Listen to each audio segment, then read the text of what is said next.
بسم اللہ الرحمن الرحیم۔ کتاب الاضحیہ، قربانی سے متعلق مسائل کا بیان۔ چونکہ ذی الحجہ کا مہینہ بالکل قریب ہے اور تقریباً ہر صاحب استطاعت مسلمان وہ قربانی کے عمل کی تیاری کر رہا ہے۔ قربانی چونکہ ایک واجب عمل ہے، بہت ہی محبوب عمل ہے، تو بحیثیت ایک مسلمان کے ہمیں دین کے وہ مسائل ضرور سیکھنے چاہیے جس کا وقت آ جائے۔ آج یہ ہمارے اندر بہت بڑی کمزوری ہے کہ عمومی مسائل تو اپنی جگہ پر ہے، لیکن جو ماحول ہو، وقت ہو، حالات ہو، اس کے اعتبار سے جو مسائل ایک مسلمان کو ضرور سیکھنے چاہیے، جاننے چاہیے، اس سے بھی ہم نے اپنے آپ کو ناواقف کر کے رکھا ہوا ہے بالکل۔ تو چونکہ ایام قربانی قریب ہے اور یہ ان مخصوص ایام میں یہ عمل ہوتا ہے اور بہت ہی محبوب، پسندیدہ، اللہ کو مقبول عمل ہے، تو انسان اس عمل کے ضروری بنیادی موٹے مسائل ضرور جان لے، ورنہ تو خدا نخواستہ ایسا وقت آئے کہ پھر انسان کا دل ہو، دل چاہے بھی لیکن عمل نہیں کر سکے۔ اب جیسے مثال کے طور پہ ایک طالب علم نے مجھ سے کل پوچھا کہ استاد جی اس سال حج کی تربیتی مجلسیں نہیں ہوئی، پہلے ہوتی تھی نا، حج کی تربیتی نشستیں ہوتی تھی، تو کہا اس سال نہیں ہوئی۔ تو میں نے کہا اس لیے نہیں ہوئی کہ اس سال حج کے لیے لوگ نہیں جا رہے اور پچھلے سال بھی نہیں گئے تھے۔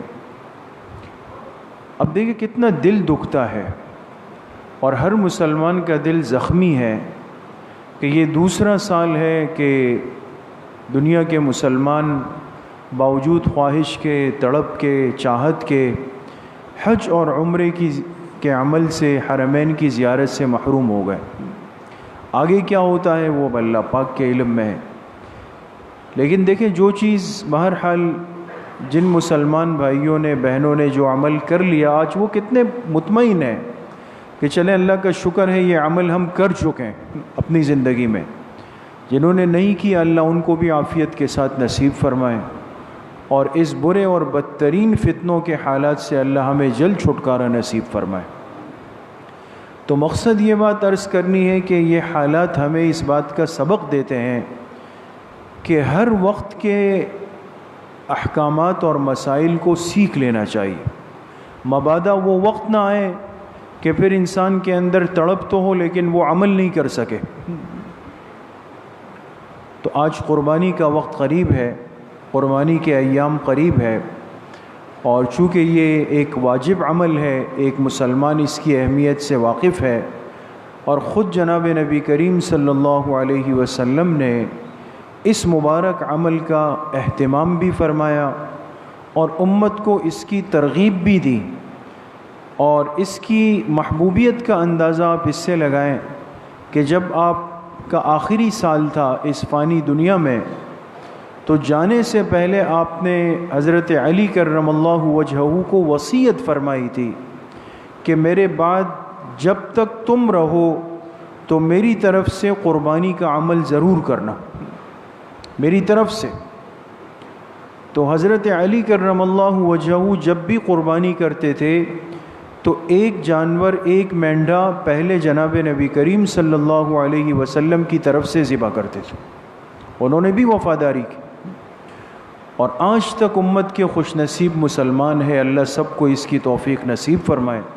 جن کو اللہ نے نوازا ہے وہ اس عمل کو ضرور حرز جان بنائیں، اپنے اوپر ایسا کریں جیسے کہ ایک حق ہے۔ بڑے جانور میں ایک حصہ ہو، چھوٹا ایک جانور لے اور خوبصورت والا جانور لے، اور اس میں نیت کرے جناب نبی کریم صلی اللہ علیہ وسلم کی طرف سے کرنے کی۔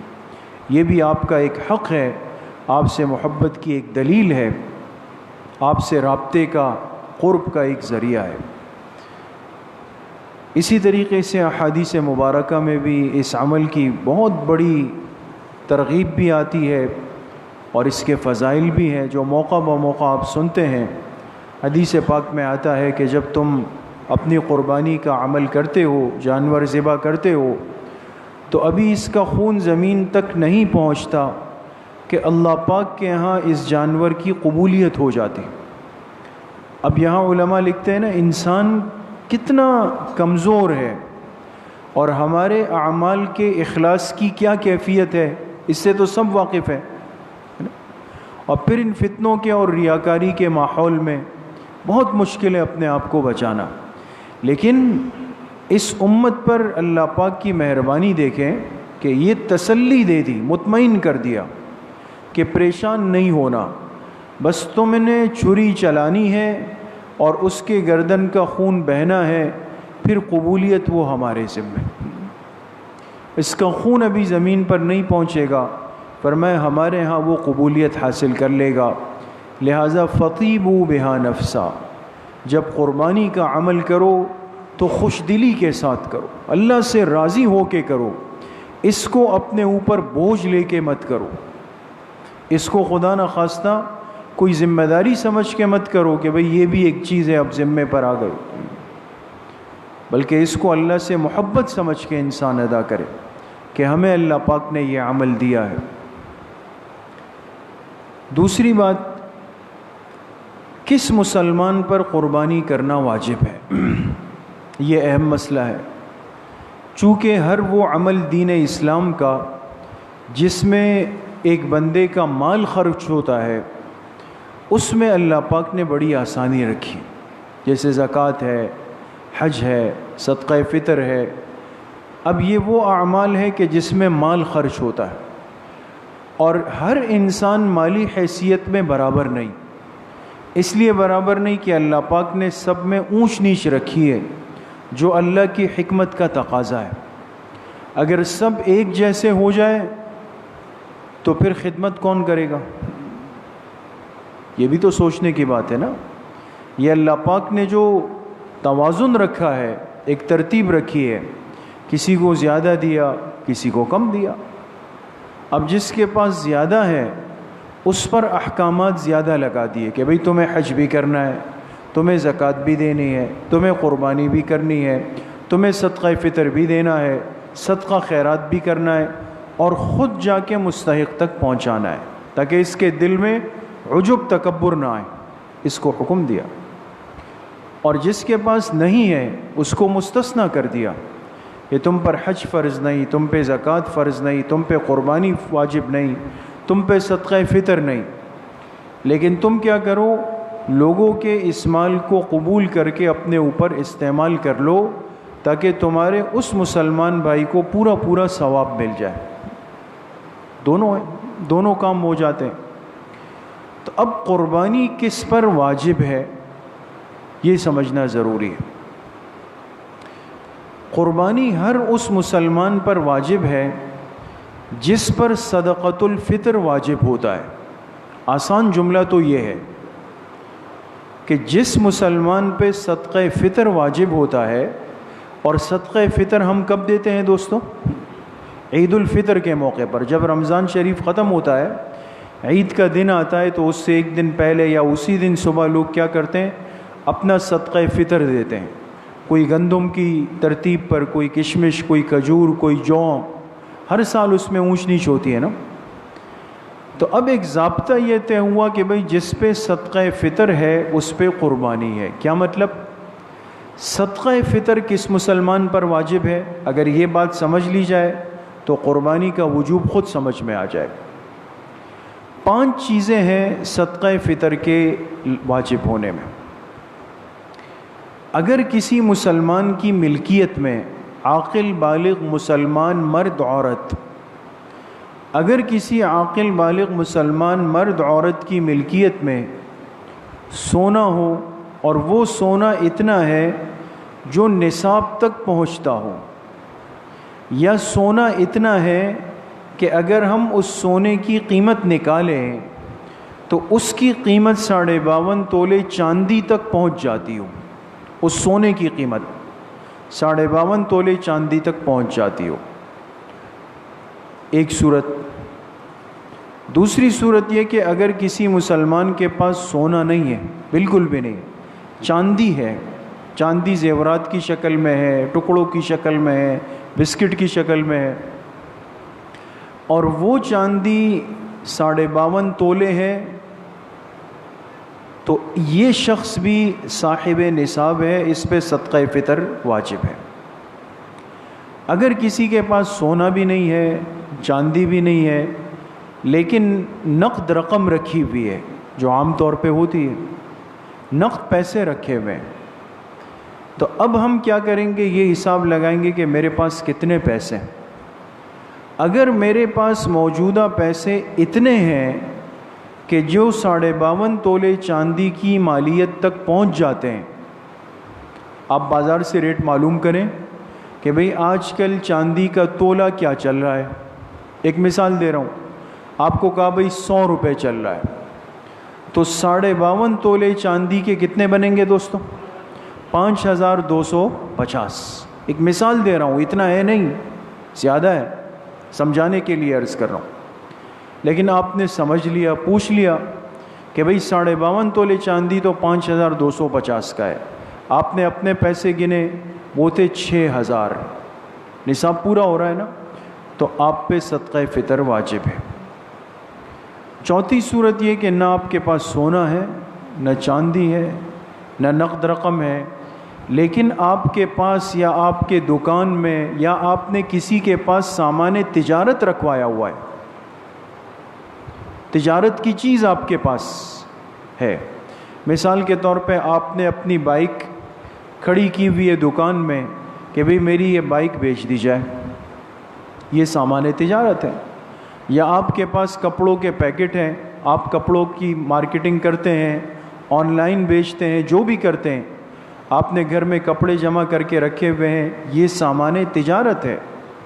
یا کھانے پینے کی چیزیں ہیں، بسکٹوں کے ڈبے ہیں، چپس کی تیلیاں ہیں، سامان ہے، یہ آپ نے رکھے ہوئے، یہ سامان تجارت ہے۔ اب یہ سامان تجارت آپ کے پاس جو موجود ہے، آپ اس سارے سامان تجارت کی قیمت نکالیں، کیلکولیٹر نکال کے حساب کریں۔ اگر یہ سامان تجارت 52.5 تولے چاندی تک پہنچ گیا تو آپ پہ صدقہ فطر واجب ہو گیا۔ سمجھ میں آ گئی؟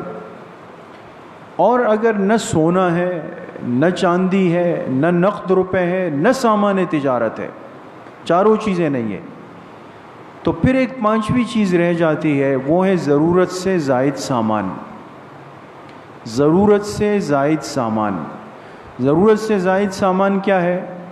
آپ کی رہائش تو کراچی میں اس بلڈنگ میں ہے، لیکن گاؤں میں آپ نے ایک پلاٹ خرید کر کے رکھا ہوا ہے، شہر کے اطراف میں آپ نے ایک پلاٹ خرید کر کے رکھا ہوا ہے، یا ایک گھر آپ نے خرید کر کے اپنے لیے رکھا ہوا ہے، یا آپ کے ایک استعمال کی گاڑی ہے، اس پر تو کچھ بھی نہیں ہے، لیکن ایک گاڑی ایکسٹرا ہے جو آپ کی پارکنگ میں کھڑی ہوئی ہے۔ سمجھ میں آ گئے؟ ایک فریج آپ کے گھر میں ہے جو بالکل ڈبہ پیک 0 میٹر ہے، وہ آپ کے گھر میں کھڑا ہوا ہے۔ مستورات کے پاس آرٹیفیشل جیولری ہے، لیکن اتنی زیادہ رکھی ہوئی ہے، جیسے مستورات کی عادت ہوتی ہے، مصنوعی زیورات خریدتے ہیں، اور آج کل وہ بھی 1200 1500 2000 کا ایک سیٹ ہوتا ہے۔ وہ مصنوعی آرٹیفیشل جیولری رکھی ہوئی ہے، یا مستورات کے پاس سوٹ ہے بغیر سلے ہوئے اور وہ پیک کر کے انہوں نے رکھے ہوئے ہیں۔ سمجھ گئے؟ اب یہ جو ساری چیزیں مثال میں نے عرض کی، یہ ہے ضرورت سے زائد سامان جو ابھی آپ کے استعمال میں نہیں آ رہا۔ تو اگر یہ ضرورت سے زائد سامان کسی عاقل بالغ مرد و عورت کے پاس ہے تو ہم اس کی مالیت نکالیں، پتہ چلا کہ اس کی مالیت بھی 52.5 تولے چاندی تک پہنچ جاتی ہے، اس پر بھی قربانی واجب ہے۔ سمجھ میں آ گئی؟ تو یہ چیز ذہن میں رکھیں۔ بعض مستورات کے ذہن میں یا مرد حضرات کے ذہن میں یہ ہوتا ہے کہ جی ہم پر تو زکوٰۃ نہیں ہے، جب زکوٰۃ نہیں تو پھر قربانی بھی نہیں ہوگی۔ حالانکہ زکوٰۃ میں 4 چیزیں دیکھی جاتی ہے: سونا، چاندی، نقد رقم اور سامان تجارت. اس میں ضرورت سے زائد سامان کا معاملہ نہیں ہے، لیکن قربانی میں ہے. قربانی میں ہے. تو ایک تو بہت بڑا فرق یہ ہے کہ ہر مسلمان اس چیز کو اچھی طرح پہلے دیکھ لے کہ میرے پاس ان 5 چیزوں میں سے کون سی چیز موجود ہے. پھر اگر موجود ہے تو وہ 52.5 تولے چاندی تک پہنچ جاتی ہے. اگر پہنچ رہی ہے بس ذہن بنا لے کہ آپ پہ قربانی واجب ہے. ایک بات. دوسرا اہم ترین فرق، زکوٰۃ کے اندر کیا ہوتا ہے؟ سال کا گزرنا شرط ہے. قربانی میں دوستو ایسا نہیں ہے، بالکل بھی نہیں ہے. یہاں تک یعنی انتہائی درجے کی مثال عرض کروں، فقہا نے لکھا کہ قربانی کا عمل کتنے دن ہو سکتا ہے؟ 3 دن. اور تیسرا آخری دن جو قربانی کا ہے اس میں آخری وقت کون سا ہے؟ مغرب تک. جیسے ہی غروب ہو جائے قربانی کا وقت ختم. تو فقہا نے لکھا کہ اگر کسی مسلمان عاقل بالغ مرد عورت کے پاس تیسرے دن کے غروب سے چند لمحے قبل بھی اتنا مال آیا جو نصاب تک یعنی 52.5 تولے چاندی تک پہنچ رہا تھا، اس مسلمان پہ بھی قربانی واجب ہوگا، قربانی کرے گا. یہ مسئلہ سمجھ لیں. اب یہ ذہن میں اشکال کہ جی اب منڈی بھاگیں گے، اب جانور ڈھونڈیں گے، اب وہ کہاں ملے گا، یہ تو الگ مسئلہ ہے. لیکن اس مسلمان پہ بھی قربانی واجب ہو گئی جس کے پاس تیسرے دن کے غروب سے چند لمحے قبل بھی مال آ گیا، قربانی واجب ہو گئی. لیکن ظاہر سی بات ہے کہ اتنے کم وقت میں شاید یہ کسی سے جانور لے نہ سکے، بول نہ سکے، پھر کیا کرے گا؟ تو پھر اس کے لیے ترتیب یہ ہے کہ یہ قربانی جتنے حصے اس کے ذمے، ایک حصہ ہے مثال کے طور پہ اپنا قربانی کا، یہ معلوم کرے کہ بھئی اس سال بڑے جانور کا ایک حصہ کتنے کا چل رہا تھا، نارمل کس پہ 14,000 14,500 کا چل رہا تھا، ٹھیک ہے، یہ اتنی رقم لے کر کے اس کو صدقہ کر دے گا. مسئلہ سمجھ گئے آپ حضرات؟ یہ اتنی رقم لے کر کے اس کو، یا ایک بکرے کی قیمت معلوم کر کے اس کی قیمت کے بقدر رقم صدقہ کر دے گا. تو اس لیے قربانی کس مسلمان پر واجب ہے، اس مسئلے کو سب سے پہلے سمجھنا بہت ضروری ہے. اس چیز کو ذہن میں رکھیں. بعض لوگ اس سے بالکل بے خبر، غافل، ناواقف ہوتے ہیں، اور بعض دفعہ تو یہ ہوتا ہے چلے جی ایک گائے آ رہی ہے گھر میں، سو ہو گئی قربانی. گھر میں افراد ہے 10 اور گائے میں کل حصے کتنے؟ 7، لیکن ہو گئی جی. ایسا نہیں ہے. اس لیے عرض کیا کہ ہر موقع کے مسائل کو سیکھنا جاننا بہت ضروری ہے. تو بہرحال امید ہے کہ یہ بات آپ کے ذہن میں آ گئی ہوگی، اور انشاءاللہ آگے جتنے منگل 1 یا 2 ہمارے پاس اور ہوں گے اس میں بھی بات ہوگی. لیکن یہ بات جیسے مشورے میں طے ہوئی تھی، اور تاریخ اسلام کی مجلس میں جو ساتھی موجود تھے ان کے ذہن میں ہوگی کہ اب عید الاضحیٰ سے پہلے ہمارے پاس کتنے اتوار باقی ہے؟ 2 اتوار ہیں. 2 اتوار. آنے والے دونوں اتوار کے دن مغرب کی نماز کے بعد جو مجلس ہوگی وہ قربانی سے متعلق مجلس ہوگی دونوں دن. تو اس میں بھی ساتھی اہتمام سے شرکت فرمائیں. اس میں انشاءاللہ آپ حضرات کو زیادہ اچھے طریقے سے معاملات، مسائل، فضائل، آداب، ترتیب، طریقہ سمجھ آئے گا. اللہ کریم مجھے بھی آپ سب کو صحیح عمل کی توفیق نصیب فرمائے. الحمدللہ رب العالمین، والصلاة والسلام علی سید الانبیاء.